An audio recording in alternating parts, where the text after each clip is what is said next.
Assalamualaikum warahmatullahi wabarakatuh. Selamat pagi, salam sehat untuk kita semua. Jumpa lagi dengan saya, Sri Mulyati Widya Iswara pada Pusdiklat Tenaga Administrasi Badan Litbang dan Diklat Kementerian Agama. Sobat PTA yang kami banggakan, hari ini kita bertemu dalam pelatihan teknis manajemen madrasah, mata pelatihan pengelolaan keuangan madrasah. Ada 5 hal yang ingin kita capai dalam materi ini, yaitu kami harapkan peserta mampu menjelaskan EDM IRCAM, mampu menyimulasikan pelaksanaan anggaran, mampu menyimulasikan pertanggungjawaban dan pengarsipan dokumen keuangan, mampu menjelaskan tahapan monitoring, evaluasi dan pengawasan, dan juga kami meminta para peserta mampu menyimulasikan inovasi sumber keuangan madrasah. Sobat PTA yang kami banggakan, apa yang dimaksud pengelolaan keuangan madrasah? Pengelolaan keuangan madrasah adalah serangkaian aktivitas atau kegiatan yang mengatur keuangan madrasah dari mulai perencanaan, pembukuan, pembelanjaan, pengawasan, pertanggungjawaban agar dapat digunakan untuk membiayai pelaksanaan program sekolah secara efektif dan efisien.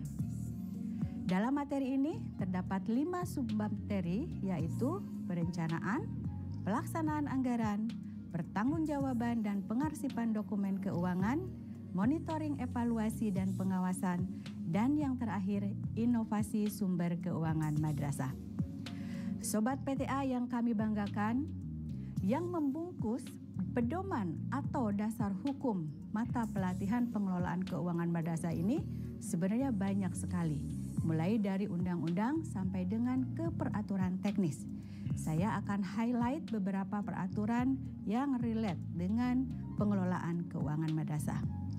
Yaitu yang pertama, Undang-Undang Nomor 20 Tahun 2003 tentang Sistem Pendidikan Nasional, Peraturan Pemerintah Nomor 48 Tahun 2008 tentang Pendanaan Pendidikan, Peraturan Pemerintah Nomor 57 Tahun 2021 tentang Standar Nasional Pendidikan, kemudian peraturan pemerintah yang mengatur tentang tata cara pembayaran dalam rangka pelaksanaan APBN yang termaktub dalam peraturan teknisnya dalam Peraturan Menteri Keuangan Nomor 178 Tahun 2018.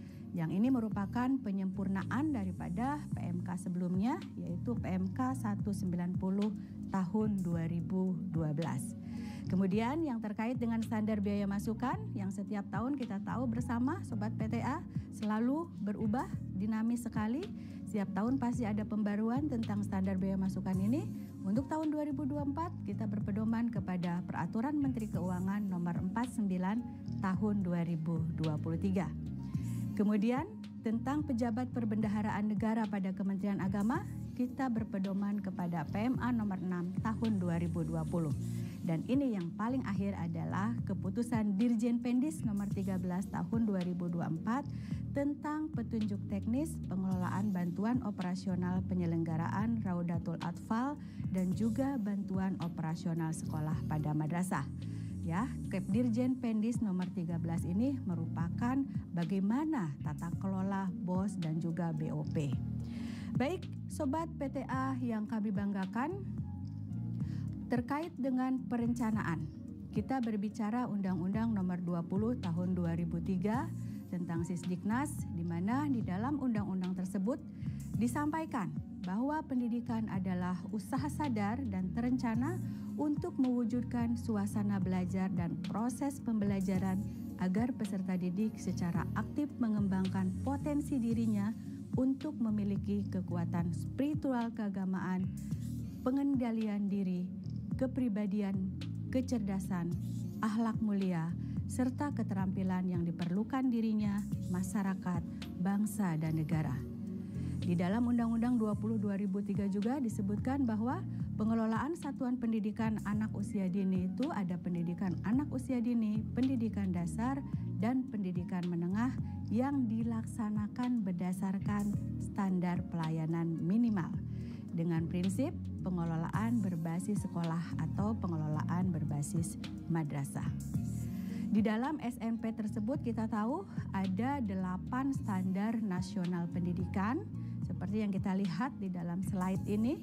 Yang pertama ada standar isi, kemudian ada standar proses, standar kompetensi lulusan, standar pendidikan dan tenaga kependidikan, standar sarana dan prasarana, standar pengelolaan, standar pembiayaan, dan standar penilaian. Jadi dalam kitab peningkatan mutu di madrasah harus berpedoman ke dalam 8 SNP ini yang tercantum dalam PP nomor 57 tahun 2021.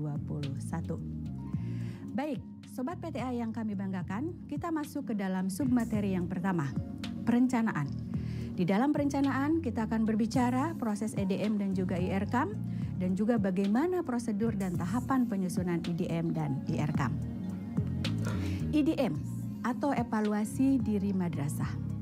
IDM adalah suatu proses penilaian mutu penyelenggaraan pendidikan yang dilakukan oleh pemangku kepentingan di tingkat madrasah berdasarkan indikator-indikator kunci yang mengacu pada SNP. IDM ini harus dilakukan oleh seluruh warga madrasah ya, dengan penuh kesadaran, penuh kejujuran karena akan digunakan untuk perbaikan mutu pendidikan madrasah itu sendiri. Siapa saja warga madrasah itu?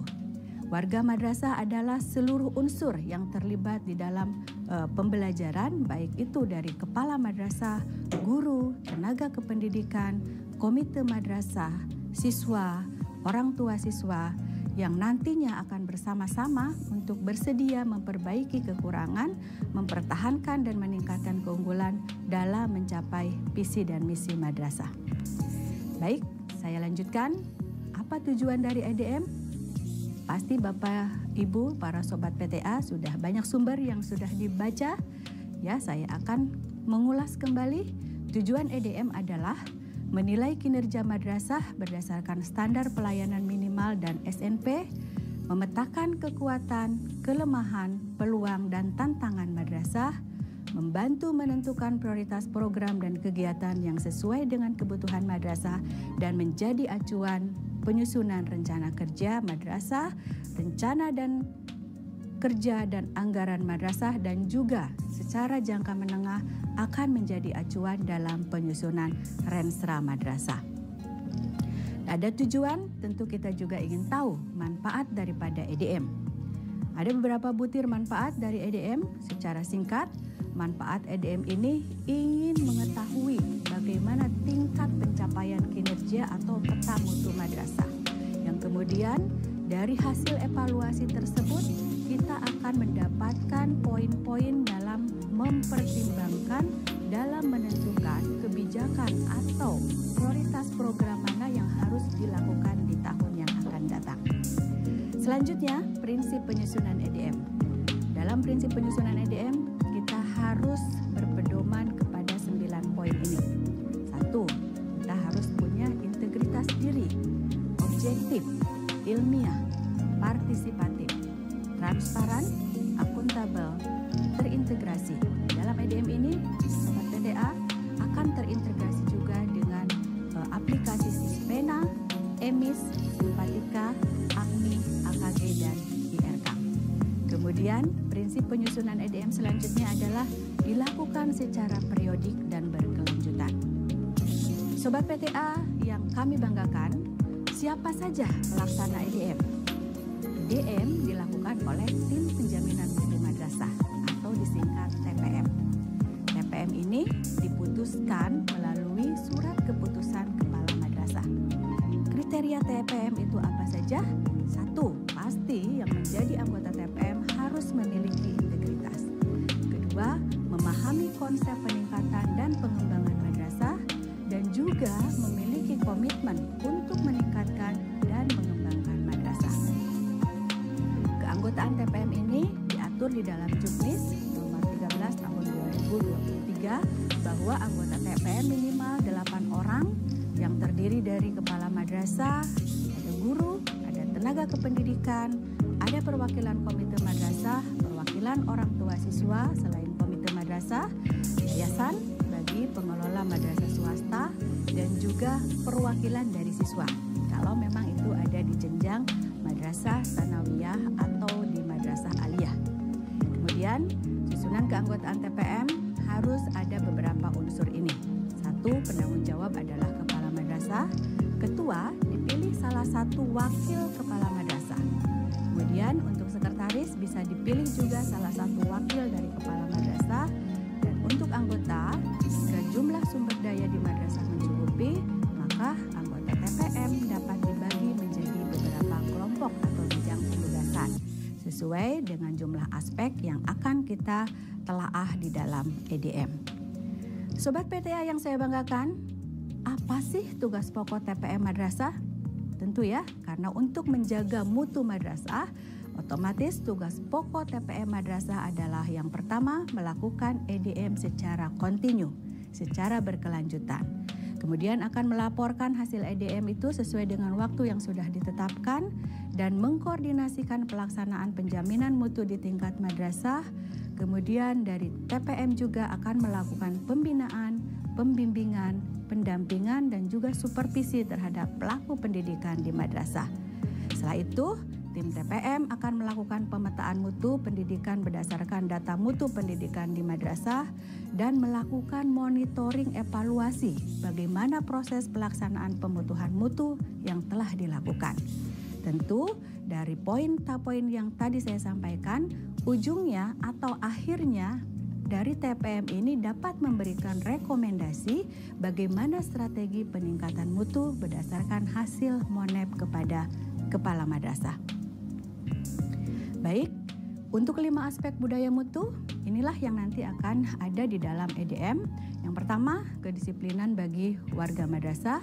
Kedua, pengembangan diri bagi guru dan tenaga kependidikan. Kemudian 3, guru akan melakukan penyiapan, pelaksanaan, dan penilaian atas proses pembelajaran oleh guru.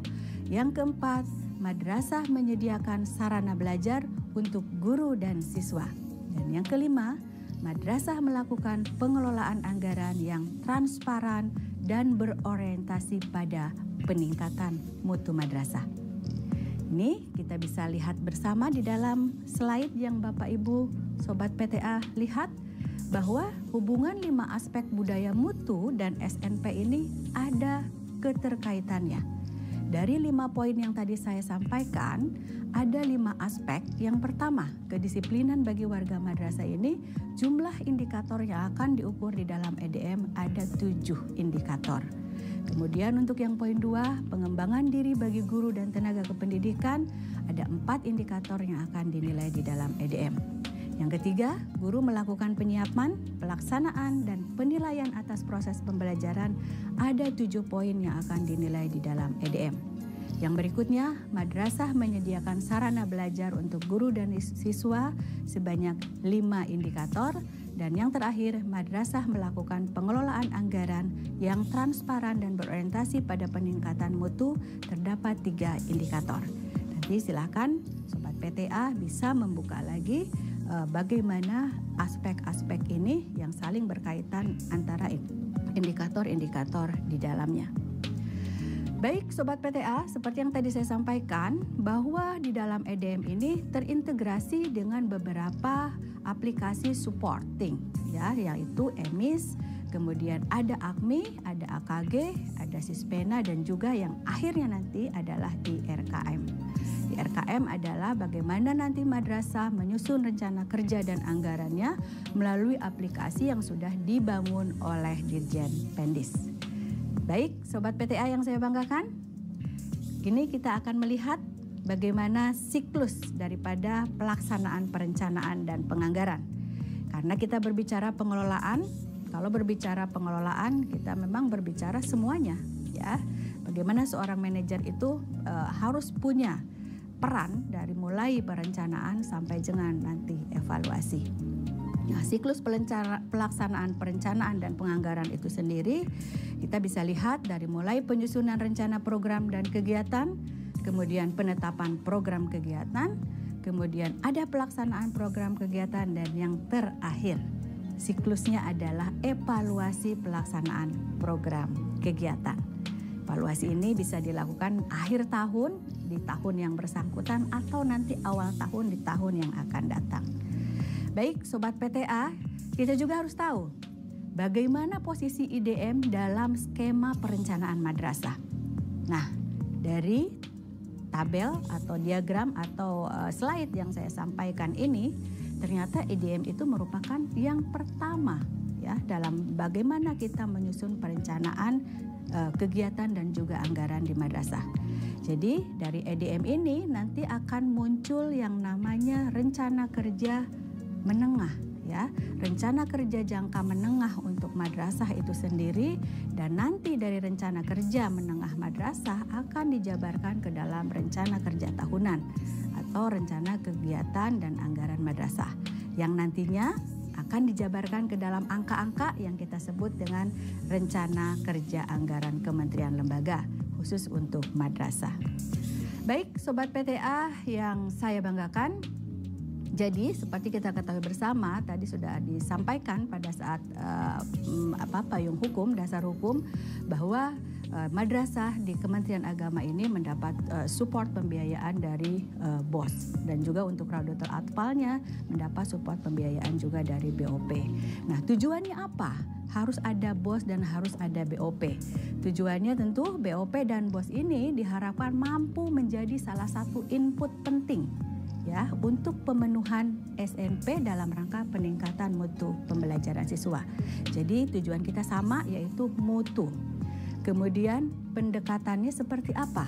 Pendekatannya fleksibilitas dan kewenangan yang lebih besar sesuai dengan kebutuhannya. Jadi dari analisis EDM itulah nanti yang akan kita utarakan di dalam rencana kerja mana hal-hal yang lebih prioritas. Orientasi programnya berorientasi pada perluasan akses, peningkatan mutu pembelajaran di madrasah. Sekali lagi, kata kuncinya adalah peningkatan mutu pembelajaran di madrasah. Prinsip pengelolaan dana BOP untuk Raudatul Atfal dan juga dana BOS untuk madrasah, ini kita harus berprinsip sesuai dengan prinsip pengelolaan keuangan juga, fleksibilitas, efektivitas, efisiensi, akuntabilitas, dan transparan. Ya, transparansi ini apa sih? Transparansi itu yaitu penggunaan dana BOP dan BOS dikelola secara terbuka dan mengakomodir semua aspirasi pemangku kepentingan sesuai dengan kebutuhan RA dan juga madrasah. Jadi tidak ada yang ditutup-tutupi, tidak ada dusta di antara kita. Baik, penggunaan platform IRCAM dalam pengelolaan dana BOP dan BOS oleh madrasah ini semenjak tahun 2020 Pendis, Dirjen Pendis Kementerian Agama itu sudah bekerja sama dengan World Bank atau Bank Dunia untuk bagaimana bisa menata kelola ya rencana kerja dan anggaran di madrasah ini melalui berbasis elektronik yang kita sebut sebagai IRCAM. Dan IRCAM ini, Sobat PTA, bisa kita unduh ya di dalam portalnya, ada https madrasahreform.kemenag.go.id. Ya, nanti Sobat PTA bisa mengecek lebih detail para Bapak Ibu Kepala Madrasah yang bergabung dalam MOOC ini bisa melihat kembali seperti apa IRCAM tersebut. Dan kalau tidak salah tahun 2024 ini wajib hukumnya untuk menggunakan IRKM. Baik. Untuk submateri yang kedua, Sobat PTA, kita akan masuk ke dalam pelaksanaan anggaran. Tadi kita sudah berbicara perencanaan, kita masuk ke dalam pelaksanaan anggaran. Dalam pelaksanaan anggaran tentu kita harus mengetahui komponen-komponen yang ada di dalamnya. Yang pertama tentu kita harus tahu siapa saja para pengelola keuangan itu atau para pengelola anggaran yang bersumber dari negara. Kemudian bagaimana tata kelola itu bisa benar, tentu harus ada standar yang akan mengaturnya, yaitu standar biaya masukan. Kemudian petunjuk teknisnya tentu kita berpatokan kepada, karena ini untuk pengelolaan keuangan madrasah, kita berpatokan salah satunya ke dalam juknis yang dikeluarkan oleh Dirjen Pendis terkait dengan pengelolaan BOP dan juga BOS. Kemudian di dalam pengelolaan anggaran tentu kita tak luput dari yang namanya perpajakan. Ya, perpajakan otomatis ada konsekuensi sah tidaknya suatu transaksi. Nah, ini karena regulasi yang ada di Indonesia ini apakah harus dimaterai atau tidak? Nah, ini kita akan bahas bersama. Baik, Sobat PTA yang saya banggakan, di dalam PMA nomor 32 tahun 2021, di situ diatur tentang siapa-siapa saja para pelaku yang memang menjadi pejabat perbendaharaan negara pada Kementerian Agama. Ya, yang pertama kita tahu ada pengguna anggaran atau bisa kita sebut PA, kemudian ada kuasa pengguna anggaran atau KPA, kemudian pejabat pembuat komitmen disingkat dengan PPK, pejabat penerbit SPM atau PPSPM, ada bendahara penerimaan kalau memang di dalam satuan kerja itu ada penerimaan yang memang harus dibukukan, dan yang terakhir ada bendahara pengeluaran atau bendahara pengeluaran pembantu. Baik, kita akan lihat strukturnya seperti apa. Ya, kita akan lihat seperti ini. Turun dari kementerian, level kementerian itu adalah PA. PA itu adalah Bapak Menteri Agama. Kemudian dari kementerian turun ke dalam satuan kerja dari level eselon 1 sampai dengan eselon jenjang satuan kerja di bawahnya itu akan dipimpin oleh seorang kepala kantor yang secara ex officio beliau juga bertindak sebagai kuasa pengguna anggaran. Kemudian nanti KPA ini akan meng-SK-kan PPK ya, pejabat pembuat komitmen, penguji dan penerbit SPM dan juga bendahara. Nah, ini kita lihat Bapak Ibu Sobat PTA, ini adalah PA kita di Kementerian Agama. Pasti semuanya sudah kenal ya. Oke, ini adalah Bapak Menteri Agama. Kemudian untuk KPA. Untuk KPA itu melekat kepada jabatan seorang pimpinan kepala kantor. Kecuali Madrasah Ibtidaiyah ya. Madrasah Ibtidaiyah sudah tidak lagi menjadi satuan kerja, tetapi untuk Madrasah Sanawiyah dan Madrasah Aliyah itu otomatis kepala madrasah adalah sebagai KPA. Kemudian Kepala Satker merupakan pejabat definitif atau kalau memang belum definitif ada pejabat pelaksana tugasnya. Itu ya untuk seorang KPA. Kemudian untuk PPK, siapa saja yang bisa menjabat sebagai PPK? Tentu sekarang kita tahu banyak sekali jabatan-jabatan fungsional. Nah, yang dapat menduduki sebagai seorang PPK adalah satu, analis pengelolaan keuangan APBN, kemudian pejabat struktural kalau memang ada peraturan yang menaunginya. Misalnya contohnya di Pusdiklat Tenaga Administrasi ini, PPK adalah kepala Pusdiklatnya karena kami merupakan anak satker atau merupakan tidak mengelola DIPA sendiri tapi DIPA-nya melekat pada KPA kami yaitu Kepala Badan Litbang dan Diklat. Kemudian ada juga Pranata Keuangan APBN dan yang terakhir pengelola pengadaan barang dan jasa. Inilah jabatan-jabatan yang dapat ditugaskan sebagai pejabat pembuat komitmen. Baik Sobat PTA, kita lanjutkan. Untuk PPSPM ini dijabat oleh analis pengelolaan keuangan APBN atau oleh Pranata Keuangan APBN. Kemudian untuk bendahara ini bisa dijabat oleh fungsional Pranata Keuangan APBN. Tetap ya dengan catatan seorang bendahara ini harus memiliki sertifikat kompetensi. Ya. Kalau misalnya di dalam suatu satker tidak ada yang namanya fungsional Pranata Keuangan, tidak ada analis pengelola keuangan APBN, maka bisa diangkat seorang pelaksana untuk menduduki sebagai bendahara dengan catatan harus memiliki sertifikat kompetensi. Baik. Selanjutnya, tadi kita sudah mengetahui pengelola keuangan yang ada di dalam suatu entitas dari mulai tingkat kementerian, dari tingkat menteri sampai dengan ke bawahnya.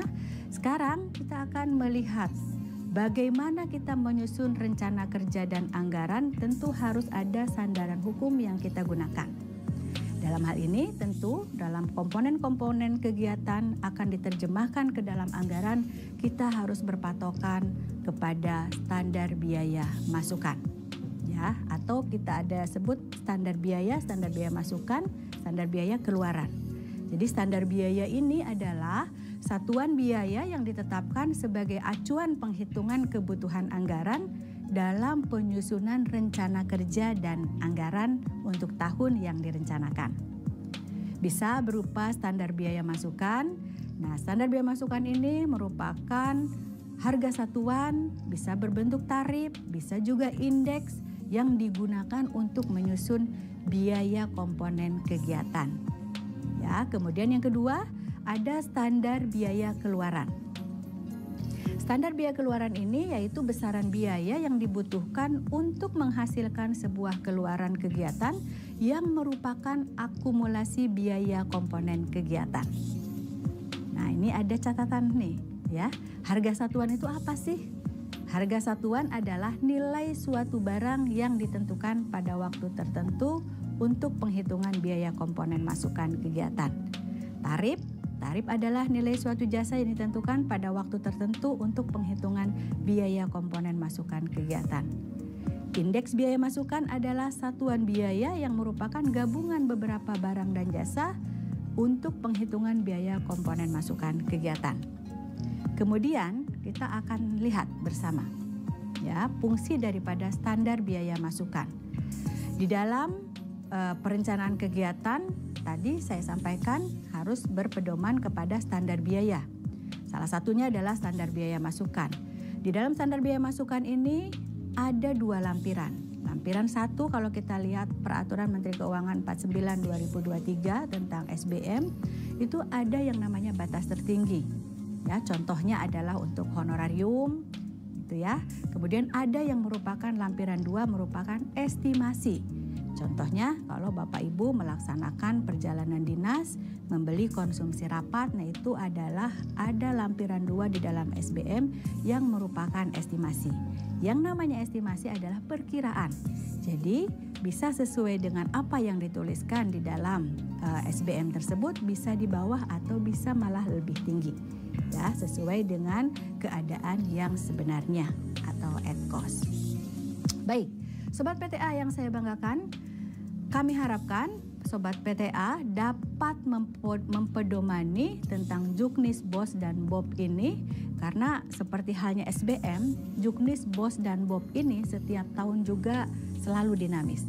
Ada beberapa perubahan-perubahan yang dilakukan dan tahun ini kita berpedoman kepada Kepdirjen Pendis nomor 13 tahun 2024 tentang petunjuk teknis pengelolaan bantuan operasional penyelenggaraan Raudatul Atfal dan juga bantuan operasional sekolah pada madrasah. Baik, Sobat PTA yang kami banggakan, selanjutnya di dalam pelaksanaan anggaran, tadi kita sudah berbicara bagaimana menyusun rencana kerja dan seterusnya. Tentu pada saat kita membelanjakan ada yang namanya dampak perpajakan. Ya. Nah, beberapa aspek dalam perpajakan yang kita tahu di dalam satuan kerja pemerintahan ini ada yang namanya PPh pasal 21, ada PPh pasal 22, ada PPh pasal 23 dan juga ada PPN. Ini yang sering sekali kita temukan. PPh pasal 21 itu diberikan atau dikenakan untuk pengenaan gaji, pengenaan honorarium ya, di mana nanti penyesuaian tarifnya itu disesuaikan dengan golongan daripada PNS itu sendiri. Golongan 1 dan 2 0% tidak dikenakan tarif pajak, kemudian golongan 3 dikenakan tarif pajak 5% dan golongan 4 dikenakan tarif pajak 5%. Sedangkan untuk non PNS dikenakan tarif pajak 5% kalau yang bersangkutan punya NPWP. Tapi kalau tidak punya NPWP maka dikenakan pajaknya sebanyak 6%. Baik Bapak Ibu, Sobat PTA yang saya banggakan, untuk PPh pasal 22 kita ketahui kalau kita memang membelanjakan barang ya, membeli ATK, membeli kebutuhan-kebutuhan untuk tata kelola kantor ya, itu kita dikenakan pajak yang disebut dengan PPh pasal 22. Pengenaannya adalah 1,5% dan juga ini ada ketentuan. Jika kita belanja ya sama atau melebihi 2 juta, maka akan dikenakan tarif PPh pasal 22 sebanyak 1,5%. Untuk PPh pasal 23 ini terkait dengan pengeluaran jasa. Pengenaan tarifnya 2%. Kemudian untuk PPN pengenaan tarifnya adalah 11%. ya. PPN dengan PPh pasal 22 adalah sama jika kita sudah membelanjakan minimal 2 juta atau sama dengan 2 juta ke atas, ya, baru dikenakan PPN dan PPh pasal 22. Nah, untuk yang tidak ber-NPWP, otomatis dari pengenaan tarif pajak yang normal tadi akan dikalikan 2 kali lipatnya. Jadi PPh pasal 22 yang harusnya 1,5% karena yang bersangkutan tidak punya NPWP, maka akan dikenakan tarif 3%. Begitupun dengan PPh pasal 23 akan dikenakan tarif 4% jika tidak mempunyai NPWP. Baik, tentang materai Sobat PTA, kita mempedomani Peraturan Menteri Keuangan nomor 134 tahun 2021, di mana di dalam PMK tersebut dijelaskan secara sangat detail, ya, tentang bea materai, ciri umumnya seperti apa, kode uniknya, bentuk-bentuk materai dan seterusnya. Dan saya akan sampaikan di sini secara umum bahwa penggunaan materai itu untuk yang sudah diatur di PMK 134/2021 ini, yaitu hanya menggunakan single materai. Kalau dulu kan ada yang namanya materai 3.000, ada yang materai 6.000. Sekarang pembelanjaan mencapai nominal 5 juta atau lebih, maka berlaku tarif tunggal. Harus dibubuhi materai 10.000. Ya, itu terkait dengan materai. Hal-hal detailnya terkait dengan materai, Bapak Ibu Sobat PTA bisa melihat kembali, membuka kembali PMK 134 tahun 2021. Baik, ke dalam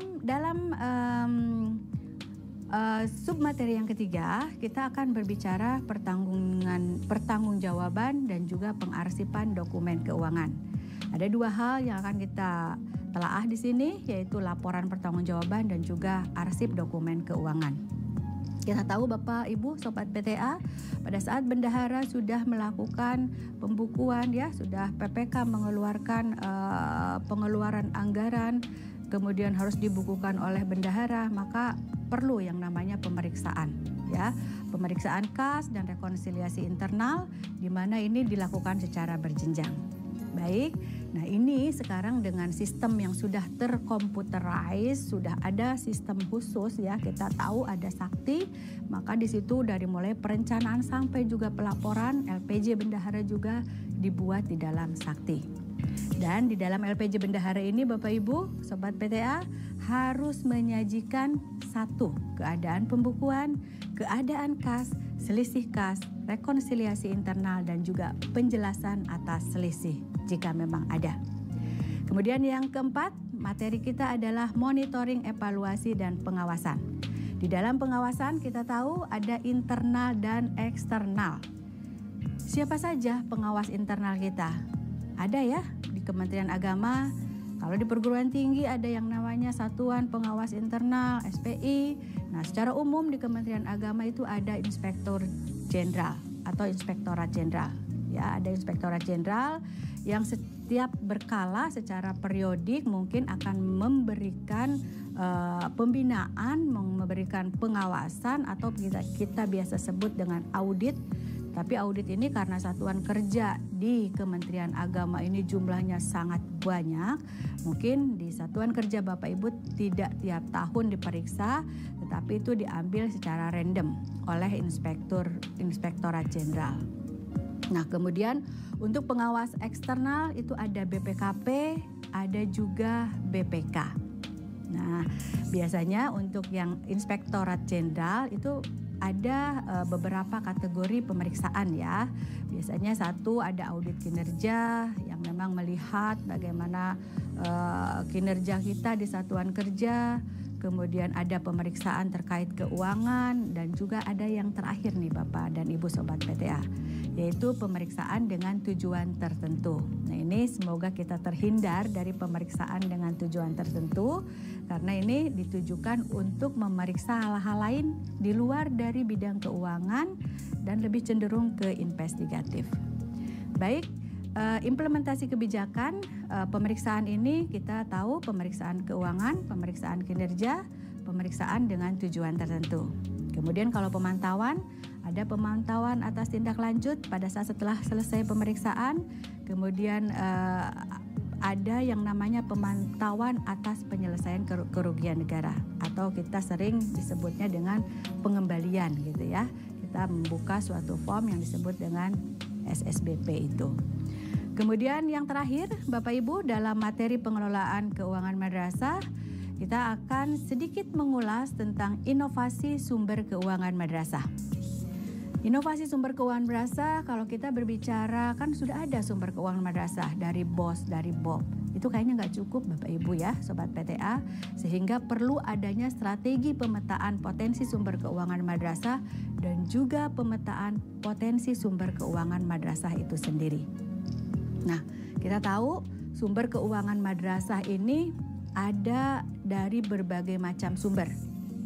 Ada yang dari memang anggaran pemerintah pusat dan daerah, ada yang dari orang tua dan juga iuran siswa, ada yang dari kelompok masyarakat, ada yang dari donatur, ada dari pengusaha, ada dari alumni madrasah itu sendiri, dan juga kalau untuk swasta ada dari yayasan.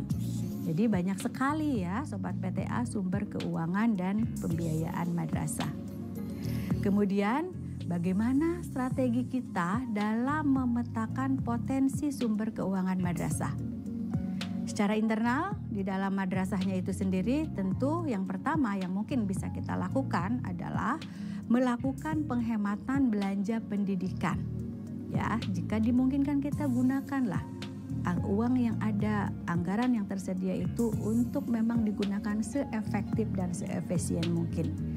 Mengubah sistem pendanaan pendidikan menjadi lebih terbuka, ya, tidak hanya yang berasal dari pemerintah dan orang tua saja, tapi juga welcome dari masyarakat dan juga dunia usaha.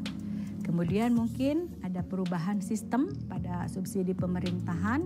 Ya, kita tahu nih di dalam BOS ya, semenjak 2023 itu kan ada perubahan sistem subsidi pemerintah, disesuaikan dengan wilayah, ya, disesuaikan dengan geografis dan seterusnya. Kemudian bagaimana strategi eksternalnya? Strategi eksternalnya adalah satu, menggali sumber daya pendanaan pendidikan dari masyarakat melalui pola subsidi silang.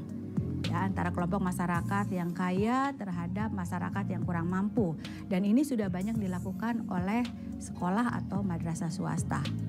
Kemudian melakukan kerjasama yang saling menguntungkan antara lembaga pendidikan dengan dunia usaha, menjual kepemilikan intelektual. Nah, ini yang menarik ya, banyak sekali sekarang madrasah-madrasah itu berlomba-lomba untuk meningkatkan mutu madrasah, dan memang kalau mereka punya salah satu kekhasan atau karakteristik khusus di dalam madrasah tersebut, itu bisa dijual atau bisa dihakpatenkan ya menjadi kekayaan intelektual yang nantinya pihak yang akan menggunakan harus memberikan sejenis royalti kepada madrasah tersebut. Kemudian menyelenggarakan unit produksi sebagai sarana untuk menjual jasa hasil usaha. Ini untuk madrasah-madrasah kejuruan, ya. Baik, di dalam tadi kita sudah berbicara tentang strategi baik internal maupun eksternal. Nah, tentu setelah kita tahu nih bagaimana strateginya, kita juga harus dapat memetakan potensi sumber keuangan madrasah. Dan kalau kita buka pedomannya, payung hukumnya itu sebenarnya sudah ada di dalam peraturan pemerintah tahun nomor 48 tahun 2008. Ya, para Sobat PTA bisa membuka kembali peraturan pemerintah nomor 48 tahun 2008. Di situ disebutkan sumber pembiayaan daripada madrasah itu dari mana, kemudian bagaimana dana pendidikan yang diselenggarakan oleh pemerintah daerah dapat mendapatkan sumber bantuan. Kemudian lagi dapat kita lihat juga dana pendidikan satuan pendidikan yang dilaksanakan oleh pemerintah pusat itu seperti apa. Nah, itulah ya, nanti bisa Sobat PTA kembali membukanya supaya dapat informasi yang lebih detail di peraturan pemerintah nomor 48 tahun 2008. Baik Sobat PTA yang saya banggakan dan tetap semangat. Demikian materi pengelolaan keuangan madrasah yang di dalamnya terdapat 5 submateri yang dapat saya sampaikan melalui pembelajaran mandiri kali ini. Mudah-mudahan kita bertemu kembali dalam materi berikutnya. Terima kasih atas perhatiannya, terima kasih atas kebersamaannya. Tetap semangat dan sehat selalu. Wassalamualaikum warahmatullahi wabarakatuh.